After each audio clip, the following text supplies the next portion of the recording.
Anyway, so we've taken over here today, and thank you, Sarah. So you're here to hear me talk about my book, Your Whole Life Economy. Let me tell you what this is about. So this is a concept based upon 7 personal resources that as human beings we all have that we're probably taking for granted. The economic principle of scarcity shows us that when resources become limited, that we begin to value them more. So if you think about when resource like fuel becomes limited, that we automatically it goes greater demand, and we'll be willing to pay more for it. Let me explain a little bit about values. What do we mean? How do we determine value? So let's think about it in terms of the chocolate brownies that we've got here.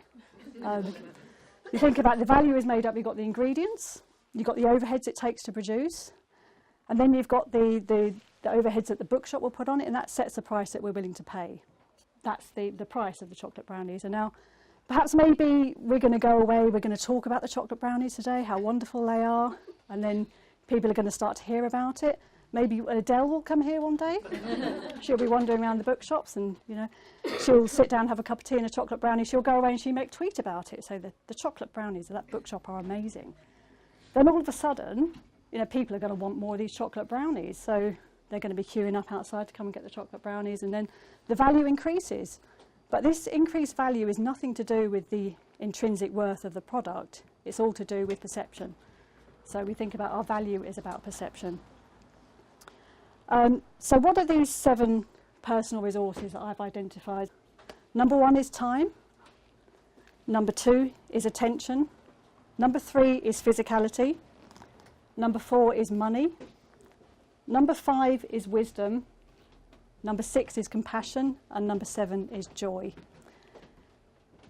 So let me start talking about time. I'm not going to talk about all of them today because we probably will be here all afternoon, and then the chocolate brownies will become a scarce resource, and that will be a problem. So we'll start with talking about time.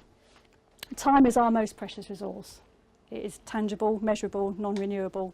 Once this moment is gone, it's gone. Nothing can bring it back.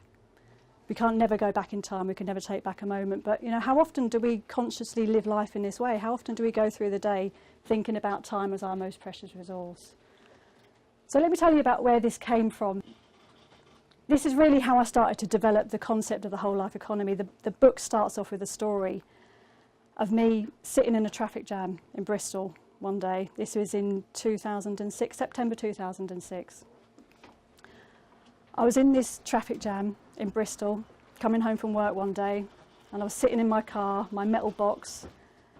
I was looking at the metal box in front of me with another human being staring at the metal box in front of them, and this traffic jam was just going on forever. And I had this sudden sense of just deep dissatisfaction with my life.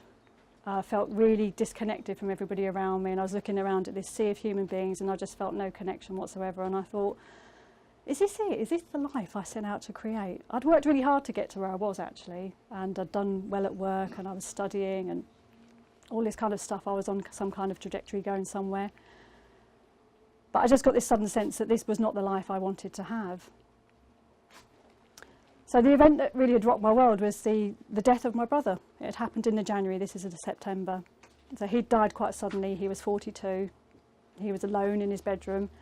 And my biggest regret after he died was that I hadn't spent more time with him. So this was the thing that really became apparent to me at that moment, and I really started to think about how I was using my time, my most precious resource, and that you can't get it back once it's gone. So this is where the concept of the whole life economy really comes from, where it was created, and then the rest of it is built upon my experience through all of that. So time. Let's think about some signs that you may not be valuing your time. And this is from the book I've got written here. So maybe you're constantly busy. There's no time to reflect on life and where you're going, because you're constantly moving from one task to the next, one appointment to the next, thinking about the next thing rather than what you're doing. You're living for the weekend. The working days of the week are endured just to get through to the weekend. Celebrating Happy Hump Day, the Wednesday being the middle of the week, so it's all downhill to the weekend. Sunday evening is a sinking feeling in the pit of your stomach, dreading the thought of another working week. Or perhaps dreading your birthday, perhaps refusing to celebrate it or acknowledge it, fighting turning another year older rather than embracing the... Well, let me tell you, none of us are going to be any younger than we are at this moment in time, so we really can't fight this. So wasting time on things that frustrate you and drain you, or getting caught up in meaningless activities that don't make you feel good, allowing negative people to drain you, or procrastinating, putting off until tomorrow what you could do today, not getting on with a piece of work you've always wanted to do, or making excuses that you haven't got the right time or the time isn't right now. So these are all perhaps signs that we're not valuing our time to the best. So let's take a moment to think about what time is. So often we think about the clock, and Dawn's carefully watching the clock for me now. Make sure I don't go on too long and waste all your time. So the clock isn't time. The clock is just a tool to measure time. So you think about clock as constructed time, and you know the clock can bring so much pressure into our lives, can't it? You know, we kind of feel like we're governed by it sometimes, but we're really not. It's good to understand that we're not governed by it. So yeah, the clock really is a tool to measure time, and it's perhaps the purpose is just to bring us all together. It brought us all here together at 1 o'clock this afternoon. So you know, think about the clock in that way.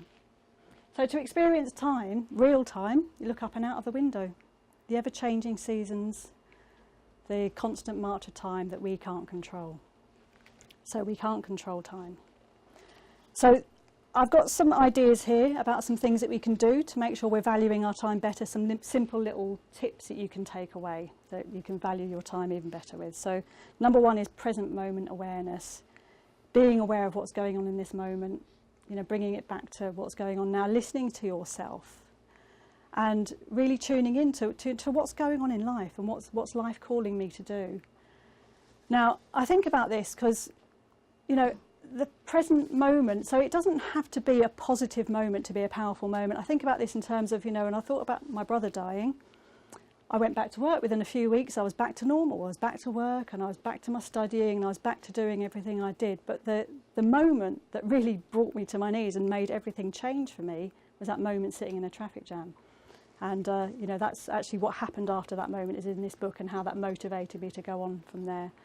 So, you know, so that moment was a really valuable moment, but it wasn't a very nice moment to have. I felt like I was having a bit of a breakdown, actually, but, you know, anyway, yeah, it's all there. So present moment awareness, you know, remember that, bringing the value into the moment. The second thing you can do, this is a tip from Steve Jobs, actually. I don't know if you've seen one of his talks, is actually incredible. So he talks about how to value his time. Live each day as if it's your last. Because one day you're going to be right, let's face it. So he would wake up in the morning and he'd look in the mirror and he'd say to himself, if this was to be my last day, would I want to be doing what I'm doing today? And if the answer was no, too many days in a row, he knew there was something he had to change. So it's good to really keep this awareness. So number 3, the third thing you can do, saying no. Right, this is probably the biggest enemy of our valuing our time, learning how to say no. And many of us are not very good at it. Many of us have a challenge of it. But yeah, so, you know, there's a tip here that I've picked up from somewhere about saying no if this is a challenge for you. So whenever you're asked to do something, anything, right, whenever asked to do anything, so even if it's something that you really feel like you want to do, I invited you to come along to here today, and I'm sure you all really want to be here. Thank you for coming. So whenever you're asked to do anything, even if it's something you want to do, and you know you're having a challenge in saying no, just say, I'll come back to you in 24 hours. Come back to you in 24 hours. So you're not saying yes, you're not saying no. 24 hours you can get a bit of perspective on this thing. So even if it's something you really want to do, perhaps there is something that actually deserves your time more. Perhaps there's a person out there who deserves to have your time more than this kind of thing that you'd really like to do. So it's good to, you know, help you prioritise it. So there's 3 tips there about how you can value your time better. Right. So I'm not going to talk through all the resources, as I said, because that's going to take ever, but so I'm going to concentrate. I've told you about time, and now I'm going to talk about money. Our 4th precious resource is money. Okay, I'm sure you want to hear about how you can increase the value of your money. Anybody up for that? So who wants some money? Yeah. I've got some money here. How much do you want? How much do you want? How much do you want? £500? Lou? Give that to Lou, £500. Pound? Sure. No, £2, there you go. How much do you want? 20. 20. Yeah. 20. You can have 10, there you go.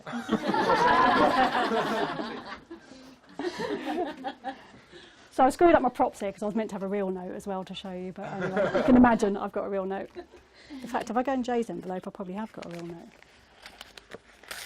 No, anyway. So what's the difference between that and the pretend real note that I've got in my hands here, the pretend £10 note? What's the difference between that you've got in your hands there and... Let's ask in a shop. They won't take it, will they? Yeah.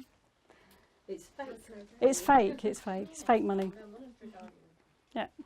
So it's just paper with stuff printed on it. You know, is that not, you know, a £20 note? It's just paper with stuff printed on it. So what gives money its value is its story, the story behind it.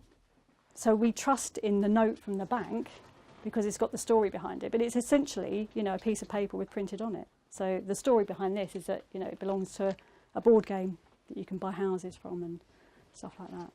And money is the most successful story ever told because everyone believes it. So you think about trading. So now imagine we had a suit full of... My husband and I are beekeepers, and we've got another couple of beekeepers here today. East Grinstead beekeepers. So imagine my husband and I was going to go down to our beehives and we thought, right, how much honey do we want this year out of our bees? We want quite a lot, don't we? They need to earn their keep, our bees. Yeah, so we go down to our bees with a suitcase full of cash and say, right, we want £20 of honey from each of these hives this year. What do you think they're going to say? Probably just going to sting us, yeah. That's going to happen, you know, that's going to happen. Yeah, so, you know, it's a human story. Money is so what gives money its value is a story we hold behind it. So, you know, my argument is that actually none of us want money. We don't want money. What we want is what money brings. We want the security. We want the freedom to go out. We want the freedom to travel. We want to go out and eat, and we want to do all those nice things. But if we don't manage money carefully, you know, it can bring a burden. Too much money or too little money. Money can be a great catalyst for character, actually.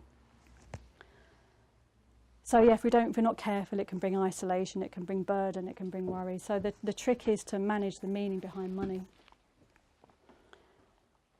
So in the whole life economy, the currency is energy.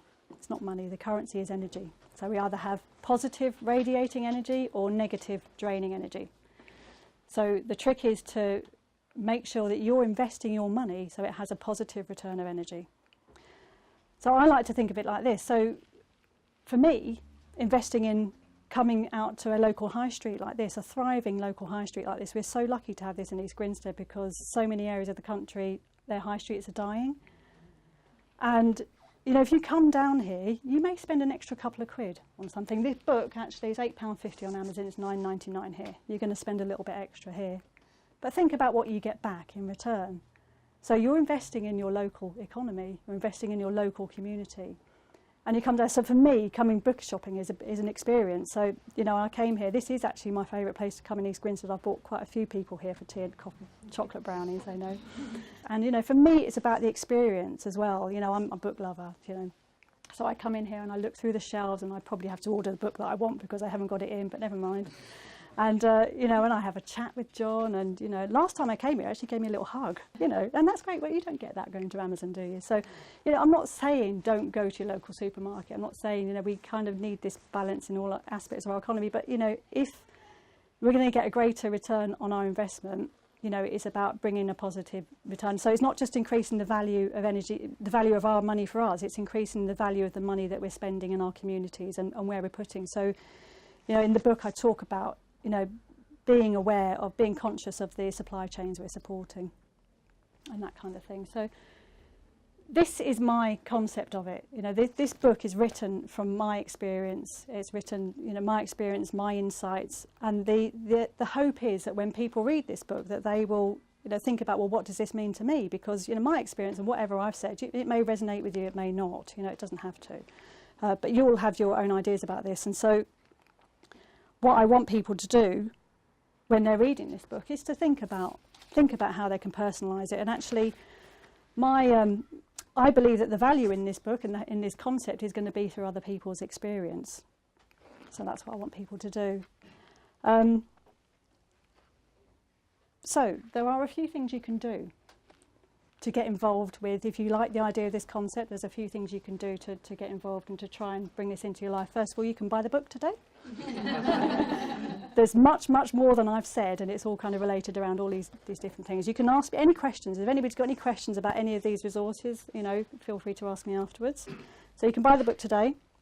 Now, I've been getting some really great feedback from this book since I launched it. I didn't know what I was going to do with it after I launched it. I didn't know how it was going to materialise, but I've been getting some wonderful feedback. But, you know, people are connecting with it and say it's a really good idea. And I love the fact it's a good idea, but I want it to be more than that. I want this to have some impact. So how I'm doing this is I'm creating a community around this idea. So on the book here there's a website you can go and have a look at, and there's a page there specifically for the book. Going on there, you can sign up to, there's a 7-day coaching inquiry. It says download the free workbook. There isn't a workbook yet. There will be eventually. But until then, you can download, there's a 7-day coaching inquiry. You can sign up to that. That will come through on your email.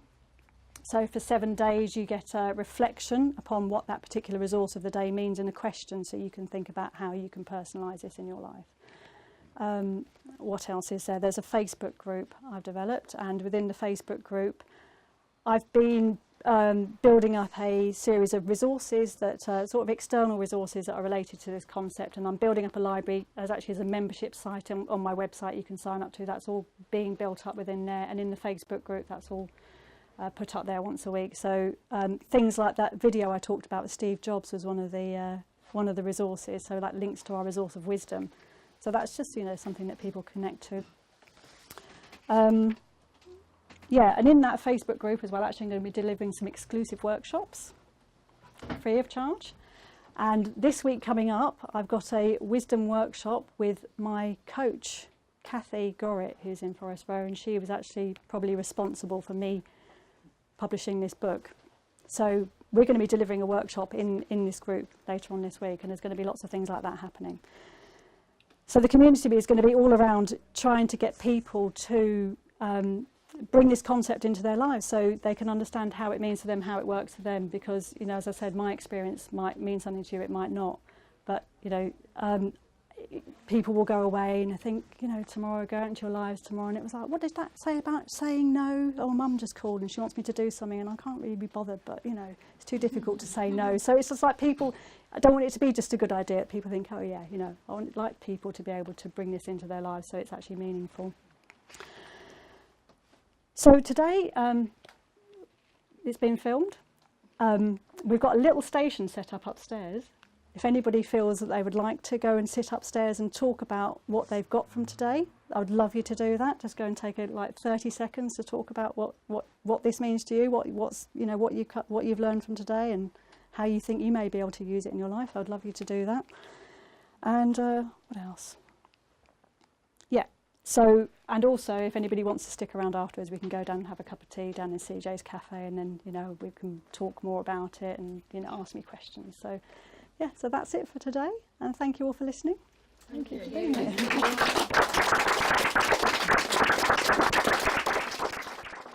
So has anybody got any questions, any feedback, any comments, criticisms? I'm interested in physicality. Physicality. Yeah, so it's a good one actually, because when I talk about physicality, people automatically think I'm going to talk about nutrition and you know, exercise and all that kind of stuff. I'm not. So physicality, what the concept is here, the chapter starts out with a quote from Gary Vaynerchuk. Is anybody familiar with Gary Vaynerchuk? Just me and Jay then. Go and look up Gary Vaynerchuk, you'll love him. He's crazy. Yeah. The chances of you being born are 1 in 400 trillion. Act like the miracle you are. So I said I'll let you leave that up to your imagination, because nobody really likes to think of their parents having sex, do they? So think about it in terms of that. So the chances of us having a life, you know, having a life. So when I talk about the gift of physicality, I mean talk about the gift of life actually.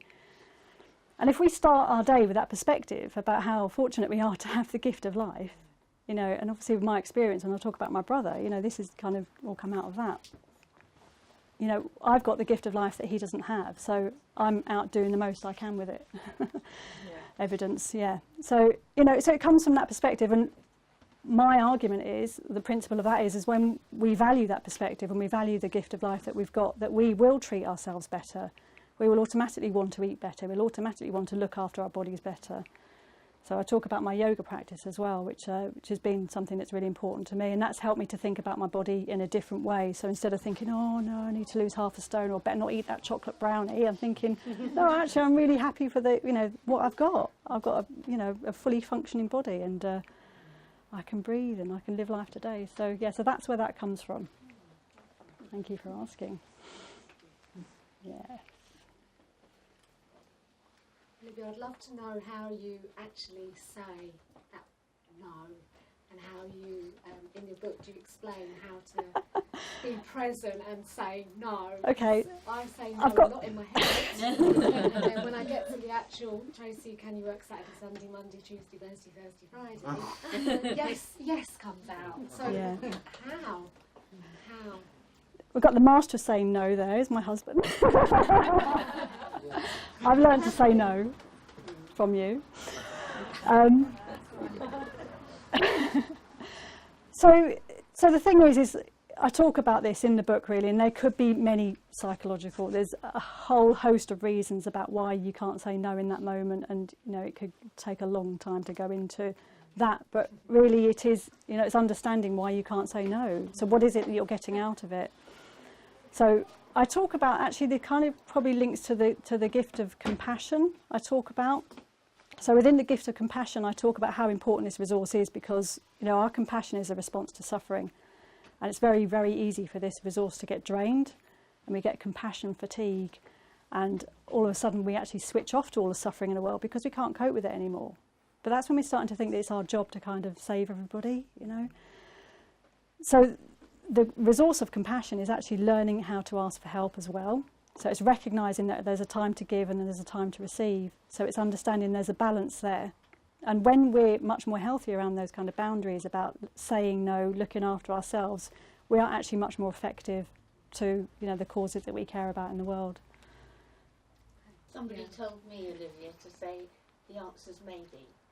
Yeah. The way around it. That's another way. It's another way of putting it. I've got a question. What's medium to long term?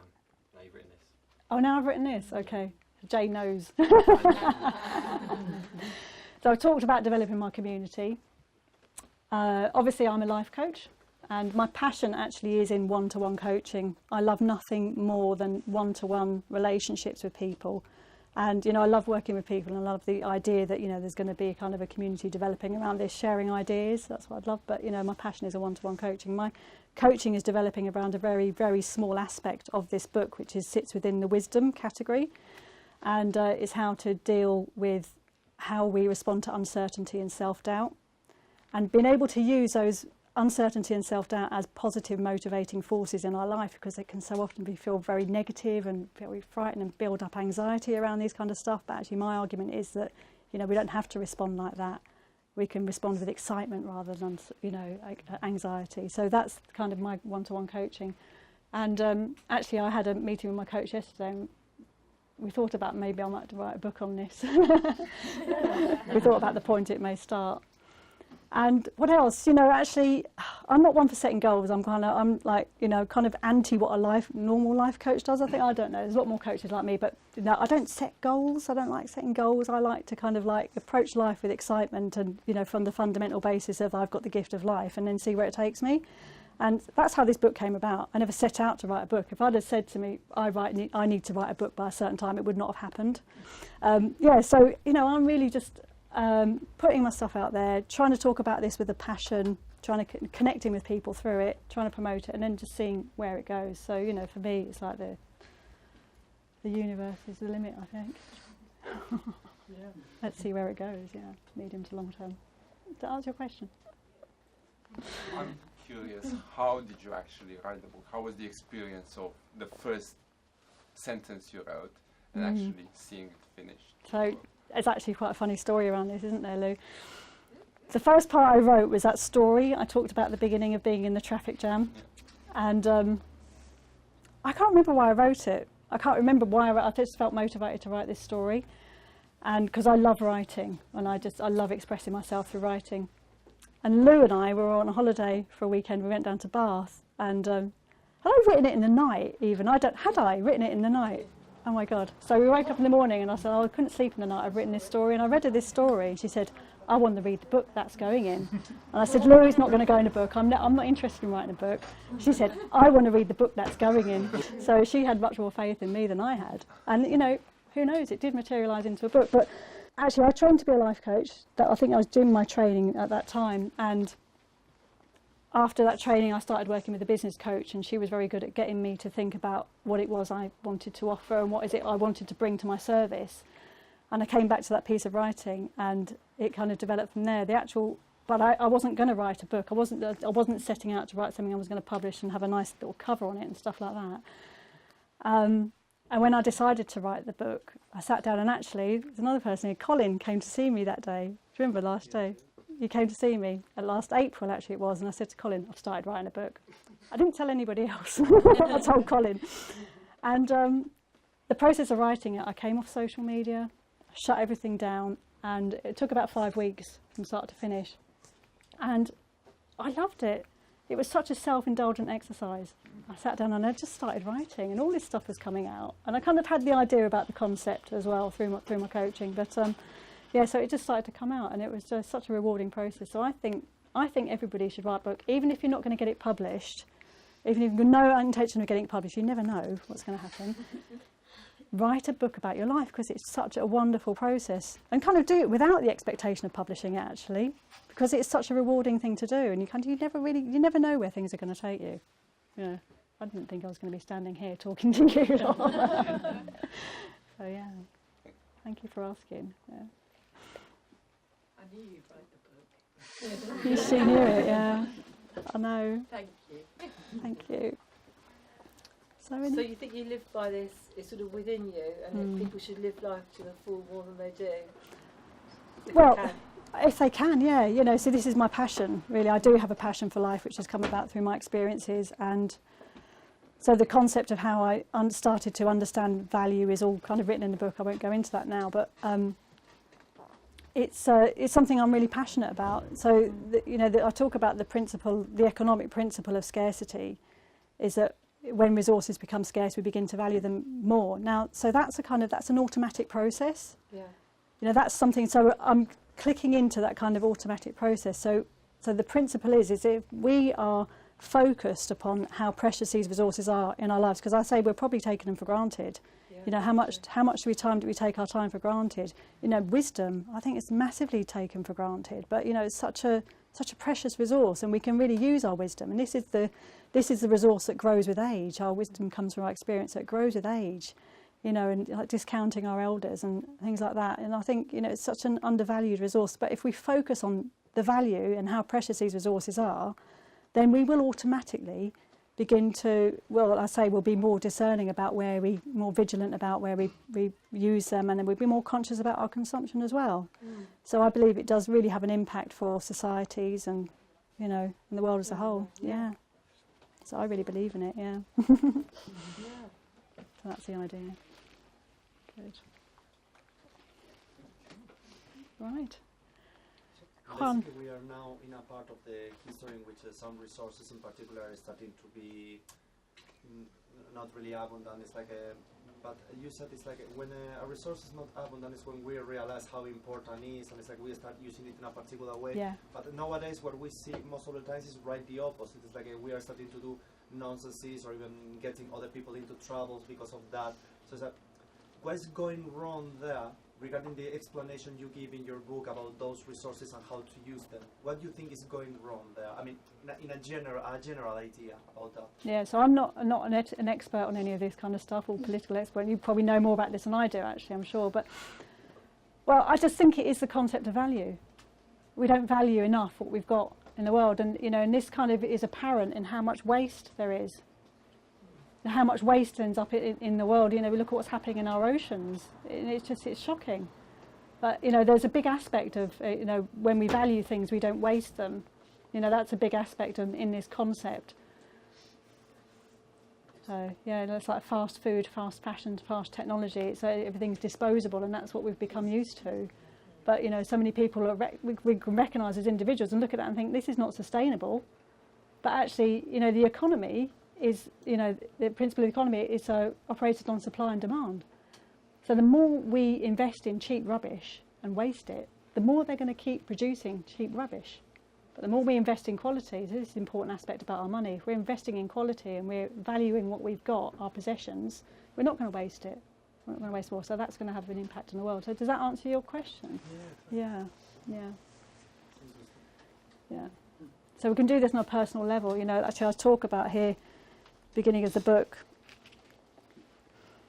about supply and demand and about value. And you know, we talk about in the economic comparison. So often the value of a product, service, commodity or utility is influenced by a seemingly mysterious set of market forces they talk about, which govern supply and demand. So if we get a sense that a fundamental resource like fuel is going to become limited, demand and value will increase.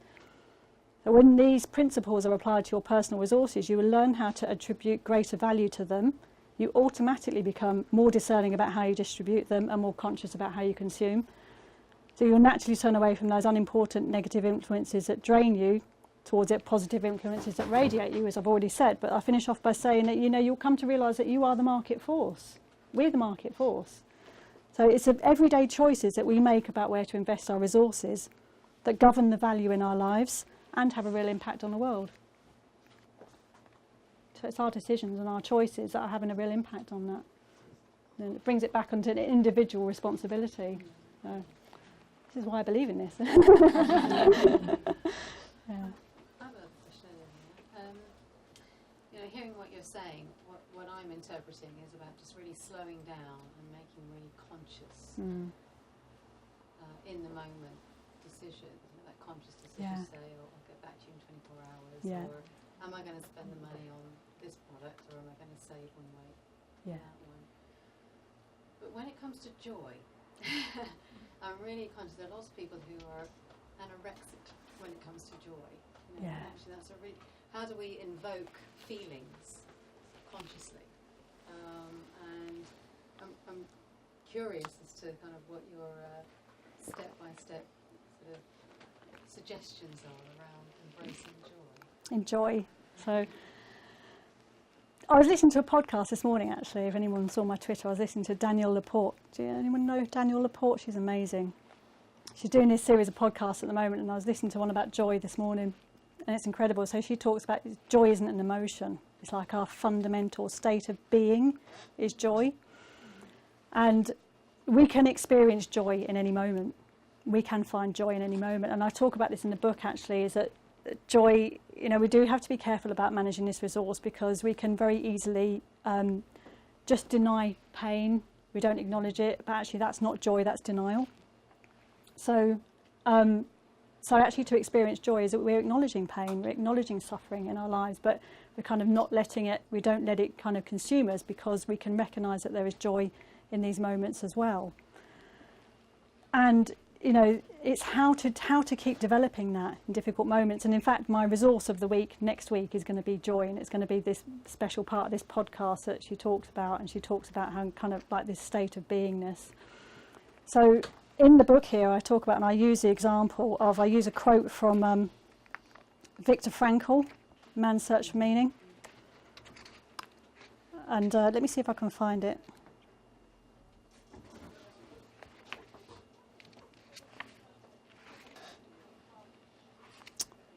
So if anyone who's not familiar with Man's Search for Meaning, he's right about his experiences in a concentration camp and the lessons he learnt about this, and he talks about joy, and he says, the attempt to develop a sense of humour and see things in a humorous light is some kind of trick learned while mastering the art of living. A very trifling thing can cause the greatest of joys. And if you can think about the most unimaginable circumstances, being in a concentration camp, you know, people, you know, getting sent to their deaths every day, you don't know where your future is going to be.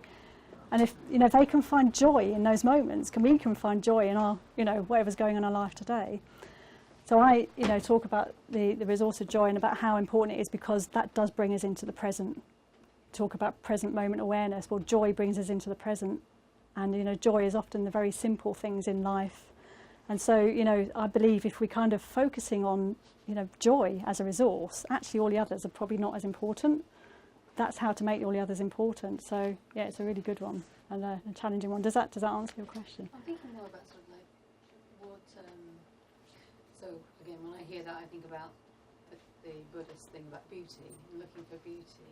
And when I think of joy, I think more like laughter, sort of a very vibrant thing. And I'm wondering if you've actually got some techniques of seeing joy or looking for joy that are deliberate.